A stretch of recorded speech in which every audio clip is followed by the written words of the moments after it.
اچھا، اس میں صرف مجھے یہ رہنمائی کریں، آپ نے آغاز کرنا ہے یا مفتی صاحب کریں گے؟ جیسے وہ حکم نہیں فرمائیں۔ اللہ یاری صاحب بات کریں گے، کیونکہ اللہ یاری صاحب ایک دعویٰ لے کر آئے ہیں اور اس دعوے کی دلیلیں بھی یہ پیش کریں گے۔ بسم اللہ الرحمن الرحیم۔ محترم ناظرین، میں شکریہ ادا کرتا ہوں آپ سب کا کہ آپ مشاہدہ فرما رہے ہیں۔ رانا غضنفر صاحب ہمارے بھائی جو یہاں پر رائز انجام دے رہے ہیں ماڈریشن کے، اور علامہ ڈاکٹر مفتی عبدالباقی صاحب قبلہ مدظ اللہ العالی جو یہاں پر گفتگو کے لیے اہل سنت کی جانب سے ان کا نقطہ نظر بیان کرنے کے لیے تشریف لائیں۔ موضوع گفتگو ہے خلافت و امامت اہل بیت طاہرین علیہم الصلاۃ والسلام، اور اس کا مطلب یہ ہے کہ رسول اللہ صلی اللہ علیہ وسلم اور اللہ کی جانب سے امت کے پیشوا اور صحابہ کے پیشوا اہل بیت علیہم السلام، اور خلفاء بظاہر جن کو خلافت ملی ہے جناب ابو بکر عمر و عثمان، ان کی خلافت غیر شرعی ہے۔ یس، رسول اللہ صلی اللہ علیہ وسلم کے وصایا کے خلاف اور ان کی ہدایت کے خلاف انہوں نے چارج سنبھالا ہے، اور سیاست کے تھرو، نہ کہ رسول صلی اللہ علیہ وسلم کی ہدایت کے تھرو۔ اور رسول صلی اللہ علیہ وسلم کے بعد اس امت میں ایک بہت بڑا ظلم ہوا ہے کہ جو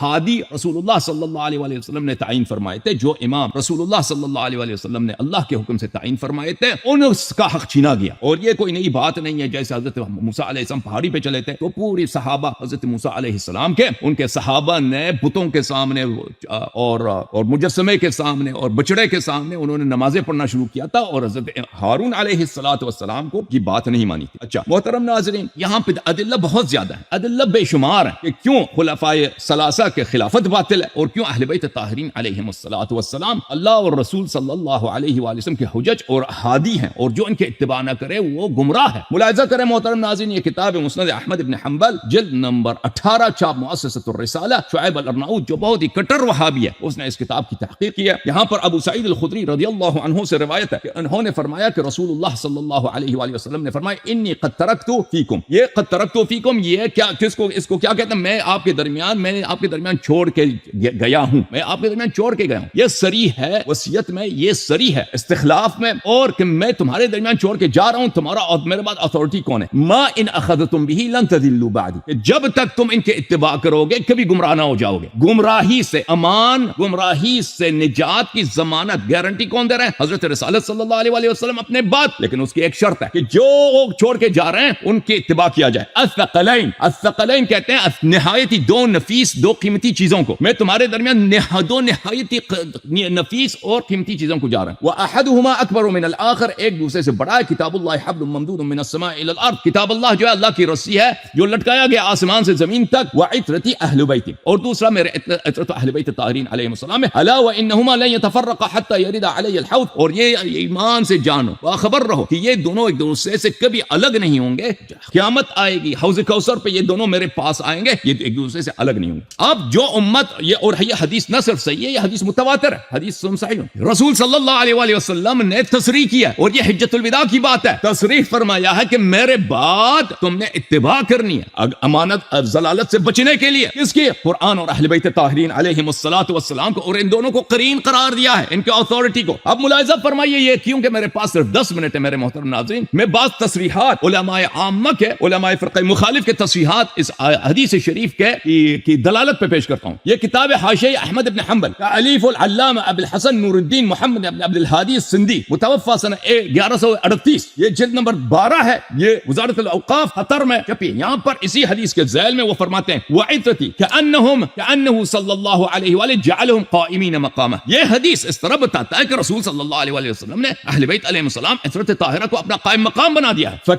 فكما كان في حياته القرآن والنبي صلی اللہ علیہ وآلہ كذلك بعده القرآن واہل البیت، جیسے حیات نبی صلی اللہ علیہ وسلم میں اتھارٹی قرآن اور نبی صلی اللہ علیہ وسلم ہے، ان کے وفات کے بعد اتھارٹی کون ہے؟ قرآن اور اہل بیت طاہرین علیہم السلام۔ اور یہ تصریح اس سے میرے محترم ناظرین، جتنے میرے سنی بھائی اس پروگرام کو دیکھ رہے ہیں، سنی علماء دیکھ رہے ہیں، مرنا سب نے ہے، حوض کوثر پہ سب نے نبی صلی اللہ علیہ وسلم کا سامنا کرنا ہے، ویل اس شخص کے لیے، جہنم اس شخص کے لیے جس کو رسول صلی اللہ علیہ وسلم حوض کوثر پہ آنے نہ دیں۔ رسول صلی اللہ علیہ وسلم نے فرمایا ہے کہ میں تمہارے درمیان چھوڑ کے جا رہا ہوں پورے اسلام کا خلاصہ، کہ اگر ان کی اتباع کرو گے کبھی گمراہ نہ ہو جاؤ گے۔ علماء کا نہیں بتایا، صحابہ کا نہیں بتایا، کس کا بتایا؟ قرآن اور اطہارت کا بتایا، اور کس کو بتایا؟ صحابہ کو بتایا ہے۔ ہے ابو بکر عمر مخاطبین میں شامل ہے کہ اے ابو بکر، اے عمر، اے عثمان، اے طلحہ، اے زبیر، اے سعد بن وقاص، اے عائشہ، اے حفصہ، اگر تم میرے بعد گمراہ نہیں ہونا چاہتے تو اتھارٹی مان لو قرآن اور اہل بیت طاہرین علیہ السلام کی۔ اچھا ملاحظہ کریں، میں مزید آپ کی خدمت میں، نزاع ختم ہے، نزاع ہی نہیں ہے، مناظرہ ہی نہیں ہے میرے محترم ناظرین۔ اگر لوگ مان لیں نبی صلی اللہ علیہ وسلم کی بات، حجت تمام ہے۔ یہ النسخۃ المسندہ من نوادر الاصول فی معرفت احادیث الرسول صلی اللہ علیہ وآلہ وسلم، تالیف ابی عبداللہ محمد بن علی بن الحسن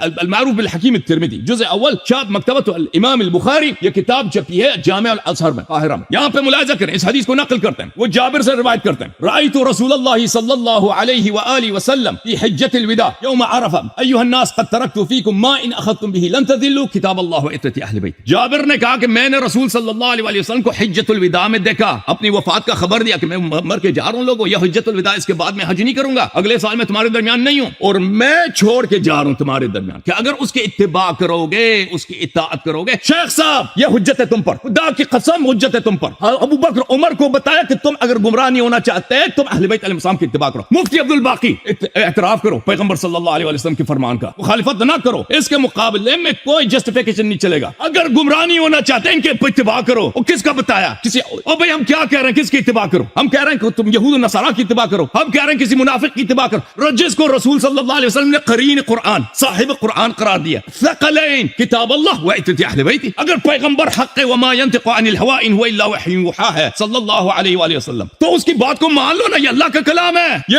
یہ بظاہر حدیث ہے، یہ اللہ کا کلام ہے۔ وما ينطق عن الهوى ان هو الا وحی یوحى، پیغمبر صلی اللہ علیہ وآلہ وسلم اپنے نفس سے نہیں بتاتے جب تک اللہ کا حکم نہ ہو۔ پھر فرماتے ہیں فاہل البیت قوم اصطفاهم اللہ وهم كما روی عن رسول اللہ صلی اللہ علیہ وسلم، اہل بیت وہ لوگ ہیں جن کو اللہ نے انتخاب کیا۔ یہ جو رسول صلی اللہ علیہ وسلم نے فرمایا کہ میں تمہارے درمیان چھوڑ کے جا رہا ہوں، ان کی اتباع تم پر واجب ہے، اور یہ قرآن کے ساتھ ہے، قرآن ان کے ساتھ کبھی الگ نہیں ہو۔ یہ استفاء اللہ، استفاء پتہ کس کو کہتے ہیں؟ استفاء یعنی اللہ نے ان کو چنا ہے، اللہ نے ان کو بنایا، اللہ نے ان کو انتخاب کیا ہے۔ ثم كما روی عن رسول اللہ صلی اللہ علیہ وسلم، کہ ان کو بلا کے رسول صلی اللہ علیہ وسلم نے فرمایا انما يريد الله ليذهب عنكم الرجس اهل البيت ما ان اخذتم به لن تذلوا واقع على الائمه منهم السادہ۔ یہ جو رسول صلی اللہ علیہ وسلم نے فرمایا کہ جب تک ان کی اتباع کرو گے، پیروی کرو گے، کبھی گمراہ نہ ہو جاؤ گے، یہ اہل بیت طاہرین علیہم الصلوۃ والسلام کے ائمہ کے متعلق ہے۔ اگر کوئی اور شخص اہل بیت میں سے، نبی صلی اللہ علیہ وسلم کے اولاد میں سے، ائمہ میں سے نہیں ہے، اس کے متعلق نہیں ہے۔ وانما يلزمنا الاقتداء بالفقهاء العلماء منهم بالفقه والعلم الذي ضمن لهم بين احشائهم۔ رسول صلی اللہ علیہ وسلم کے جملے کا مطلب یہ ہے کہ قیامت تک ہم پہ واجب ہے کہ اہل بیت علیہ السلام کے فقہاء،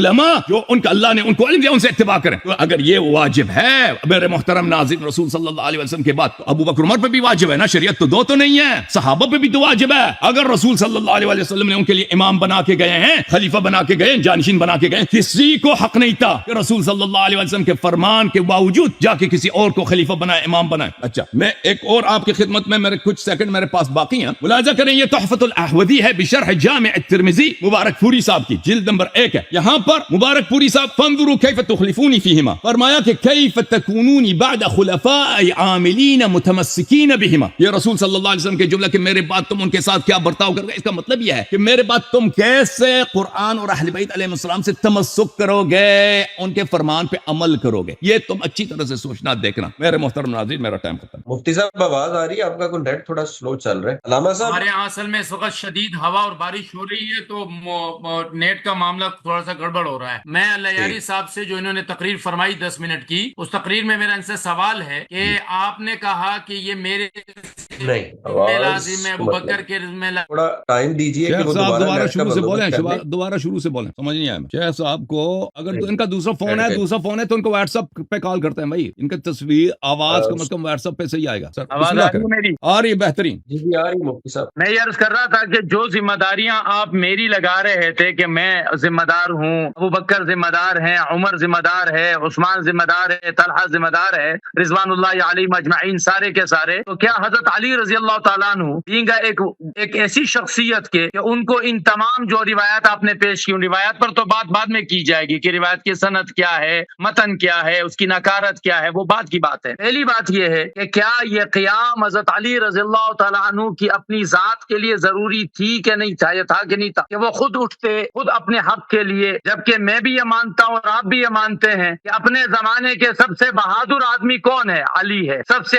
اشجاع علی ہے، ذوالفقار وقار ان کے پاس ہے، وہ ہے جنہوں نے خیبر کو فتح کیا، وہ ہیں جس نے مرحب کو اس کی دادی نانی کا دودھ یاد دلایا، وہ علی اپنے حق کے لیے، اور حق بھی ایسا کہ جس حق کی وجہ سے بقول آپ کے ساری امت بالغی ہو گئی ہے، یہ حق تو بالکل پھر نبوت کے حق کی طرح ہوا جب نبی کو کہا گیا بلغ ما انزل الیک، پہنچائیے، وَإِن لَّمْ تَفْعَلْ فَمَا بَلَّغْتَ رِسَالَتَكَ، تو یہ جو وصیت ہے، یہ جو ان کی خلافت ہے، یہ تو اس حق کی طرح ہے۔ اور مجھے تھوڑی جرت کرنے دیجیے کہ گستاخی میں نہ لائیں اس کو۔ حضرت فاطمہ رضی اللہ تعالیٰ عنہ تو اپنے حق کے لیے اٹھی، وہ تو خلیفہ کے پاس پہنچی، خلیفہ نے جواب دیا، اس جواب سے میرا آپ کا اتفاق ہونا نہ ہونا الگ بات ہے۔ علی اپنے حق کے لیے اٹھ بھی نہ سکے کبھی زندگی میں، اس حق کو جس حق پر آپ نے 10 منٹ ابھی تقریر کی اور مزید 2 گھنٹے تقریر کا ارادہ رکھتے ہیں، یہ علم علی کے پاس نہیں تھا رضوان اللہ علیہ مجمعین علیہ صلوات اللہ وسلام کرم اللہ وجہ۔ اس علی کو معلوم نہیں ہے جو بات حسن اللہ یاری کو معلوم ہے، علی کو معلوم نہیں ہے کہ ابو بکر غاصب ہے، علی کو معلوم نہیں ہے کہ عمر غاصب ہے۔ وہ علی ابو بکر کے پیچھے نماز پڑھتے ہیں، وہ علی کھڑے ہو کر کہتے ہیں اے ابو بکر آپ ہم سے افضل ہیں، ہم تو بس صرف تھوڑا سا شکوا تھا، مشورے میں شریک کر لیتے، وہ پتہ نہیں چلا، وہ تلوار نہیں اٹھائی انہوں نے، کیوں کا جواب دیجیے۔ ناظرین دیکھ لیں کہ انہوں نے حدیث پہ کوئی اشکال نہیں کر سکے۔ ہم نے جو استدلال کیا ہے سنت نبی صلی اللہ علیہ وآلہ وسلم سے کہ رسول صلی اللہ علیہ وآلہ وسلم کی صحیح حدیث نہیں، متواتر حدیث ہے جس کا متن صریح ہے، دلالت بالکل واضح ہے کہ رسول صلی اللہ علیہ وآلہ وسلم نے 2 ٹھوک بتا دیا ہے کہ میرے بعد اگر ان حضرات کی اتباع اور پیروی نہیں کرو گے تو تم گمراہ ہو جاؤ گے، ٹھیک ہے نا۔ نہ اس کی سند پہ کوئی اشکال کر سکے، نہ اس کی دلالت پہ کوئی اشکال کر سکے۔ آپ نے اپنا نام رکھا ہے سنی پوچھے مطلب کیا ہے؟ سنت معاویہ یا سنت یزید یا سنت نبی صلی اللہ علیہ وآلہ وسلم؟ آپ کہیں نہیں ہم سنت نبی صلی اللہ علیہ وسلم کو مانتے، اہل سنت ہیں صلی اللہ علیہ وآلہ وسلم۔ اور جب سنت نبی صلی اللہ علیہ وآلہ وسلم آپ کے سامنے آپ کی کتابوں سے اور اس کی دلالت آپ کے علماء کے قلم اور بیان سے پیش کیا جاتا ہے تو آپ اشکال نہیں کر سکے، رد نہیں کر سکے، دلالت پہ اشکال نہیں کر سکے، سند پہ اشکال نہیں کر سکے۔ آپ نے کہا اس میں نکارت ہے، یہ حدیث متواتر ہے۔ جو سنت متواتر کو منکر کہے، منکر پتہ ہے لوگوں کس کو کہتے ہیں؟ منکر کہتے ہیں قبیح کو، نہی عن المنکر، کہتے ہیں یہ منکر ہے، یہ بری بات ہے،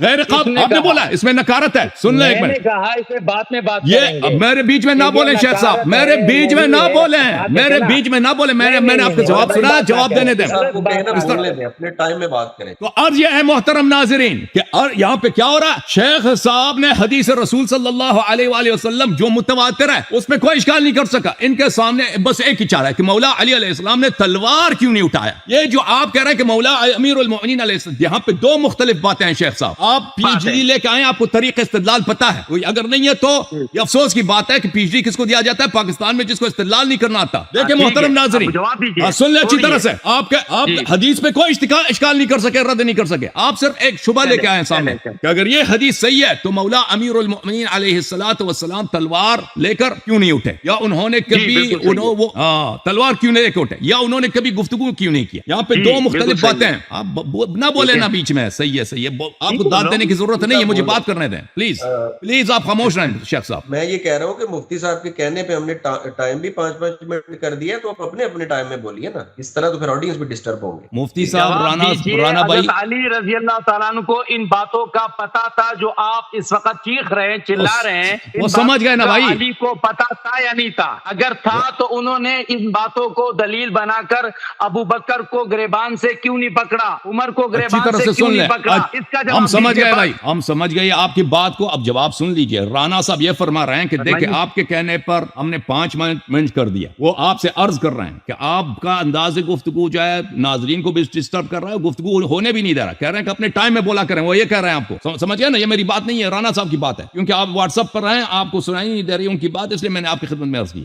تو میں شروع کرتا ہوں محترم ناظرین، ان کا جو یہاں پر دیکھیں، یہاں پہ یہ بات ہے کہ مولا امیر المؤمنین علیہ السلام تلوار کیوں نہیں لے کے کھڑے ہو گئے، یہ ان کا یہ کلام ہے۔ تو ان کا جواب بہت سارے ہیں، دیکھیں اگر یہ کہہ دیں کہ مولا علی علیہ السلام نے کیوں ابو بکر عمر کے خلاف کبھی بولا نہیں، اپنے حق کا تذکر نہیں کیا، ہم اس کو نہیں مانتے، ٹھیک ہے نا؟ یہ ان پہ ثابت کرنا ہوگا کہ دیکھیں مولا علی علیہ السلام نے ان 30 سالوں میں ابو بکر کی خلافت، عمر کی خلافت، پھر عثمان کی خلافت 25 سال، ان 25 سالوں میں اپنے حق کا تذکرہ نہیں کیا کہ بھئی یہ لوگ غاصب، حق میرا بنتا ہے۔ یہ بات ہم نہیں مانتے, ہم کہتے ہیں انہوں نے بار بار اپنے حق کا اظہار فرمایا, لیکن یہ بات ہم ان کی مانتے ہیں کہ مولا امیر المومنین علیہ السلام تلوار لے کے کھڑے نہیں ہوئے ان کے خلاف, ٹھیک ہے نا. یہ وہ کیوں تلوار لے کے نہیں کھڑے ہوئے ان کے خلاف؟ دیکھیں اس کے مختلف جوابات ہیں. ایک جواب میں آپ کو اپنی کتاب صحیح مسلم سے دے دیتا ہوں. یہ محترم ناظرین صحیح مسلم ہے, صحیح مسلم ہے, یہاں پر ملاحظہ کریں, یہ آپ کو اپنی کتاب ہے, اس کتاب کو آپ قرآن کا بائی قرار دیتے ہیں, اصح الکتب بعد کتاب اللہ قرار دیتے ہیں. یہ حدیث نمبر کتاب الامارہ میں حدیث نمبر ہے 1847. اس میں رسول صلی اللہ علیہ وآلہ وسلم, اور اس طرح احادیث آپ کے کتب میں کئی ہیں, یہ ایک حدیث نہیں ہے. اچھا, یکون بعد ائمۃ لا یہتدون بہدای, رسول اللہ صلی اللہ علیہ وآلہ وسلم نے فرمایا کہ میرے بعد جو امام ہوں گے وہ میری ہدایت پہ نہیں ہوں گے, ولا یستنون بسنتی, اور وہ میرے سنت پہ بھی نہیں ہیں. وسیقوم فیہم رجال قلوبہم قلوب الشیاطین فی جثمان انس, اور ان میں اچھی طرح سے سن لیں شیخ صاحب, اگر میں نے غلط ترجمہ کیا تو آپ کہہ دیں کہ بھئی یہ غلط ہے. اور ان میں ایسے لوگ ہوں گے جن کے قلوب, جن کے دل, جن کے روح, جن کی پرسنالٹی شیطان کی پرسنالٹی ہوگی, اور ان کے ظاہر انسان ہوگا, یعنی انسان کے روپ میں شیطان. ائمہ جو رسول صلی اللہ علیہ وسلم کے بعد آئیں گے. تو میں نے عرض کیا, حذیفہ کہتے ہیں کہ کیف اصنع یا رسول اللہ صلی اللہ علیہ وآلہ ان ادرکت ذلک, اگر میں زمانہ پاؤں تو میں اس زمانے میں کیا کروں؟ قال تسمع وتطیع للامیر, رسول صلی اللہ علیہ وسلم نے فرمایا کہ اسی شیطان کی پیروی کرو اور اطاعت کرو. وان ضرب ظهرك واخذ مالك فاسمع واطع, اور وہی شیطان اگر تیرا مال بھی چھین لے اور تجھے مارے پیٹے بھی, تو تم ان کے خلاف تلوار نے اٹھانا تو دور کی بات ہے, ان کے اطاعت کرو. شیخ صاحب میرا وقت ختم ہو گیا, میرا ایک جواب آپ کی خدمت میں یہ ہے کہ جب سنت ہی یہ حکم ہی ہے کہ ان کے بعد جب شیطان خلفاء آئیں گے, ان شیطان خلفاء کے خلاف اب تلوار اٹھانا تو دور کی بات ہے, ان کے خلاف نہیں کر سکتے, ان کے ساتھ اپنا ٹائم گزارا کرنا ہوگا, چلانا ہوگا اپنی زندگی. تو ہمارا جو جواب ہے کہ مولا, ہم اس حدیث کو صحیح نہیں مانتے, ہم کہتے ہیں مولا علی علیہ السلام تلوار اٹھاتے اگر ان کے پاس ساتھی ہوتے, جیسے حضرت ہارون علیہ السلام کے پاس اگر ساتھی ہوتے سامری کے خلاف تلوار اٹھاتے. اور ہارون نے اگر سامری کے خلاف تلوار نہیں اٹھایا, اس کا مطلب یہ نہیں کہ سامری حق پہ اور وہ اس کا بچڑا صحیح خدا ہے. ہارون کے اس لیے تلوار نہیں اٹھا سکے, ان القوم استضعفونی وكادوا يقتلونی, اگر میں ان کا مزید مخالفت کرتا تو یہ مجھے قتل کرتے. ہارون علیہ السلام اس لیے تلوار نہیں اٹھائے کیونکہ وہ اکیلے تھے, سامری کے ساتھ سب صحابہ سامری کے ساتھ ملے ہوئے تھے. یہ وجہ یہ تھا. اسی طرح حضرت امیر علیہ السلام کے ساتھ کوئی نہیں تھا سوائے چند محدود افراد کے, باقی سب لوگ خلفاء کے ساتھ تھے, صحابہ کے ساتھ تھے اور ابو بکر عمر کے ساتھ تھے, اس لیے وہ امیر المؤمنین علیہ السلام تلوار نہیں اٹھائے. یہ ہمارا جواب ہے. لیکن آپ لوگوں کی اپنی جو مکتب ہے اس کے روح سے تو تلوار اٹھانا ہی حرام ہے. شیطان خلیفہ خود شیطان ابلیس بھی آ جائے. جوم جاؤ, پرواز کرو, کیوں فخر سے سر اٹھا, کیونکہ اللہ تعالیٰ نے تمہیں انتخاب کیا. صراط حق پر صرف تم ہو, صراط ایمان پر صرف کیا, کیونکہ اللہ تعالیٰ نے تمہیں انتخاب کیا. صراط حق پر صرف تم ہو, صراط ایمان پر صرف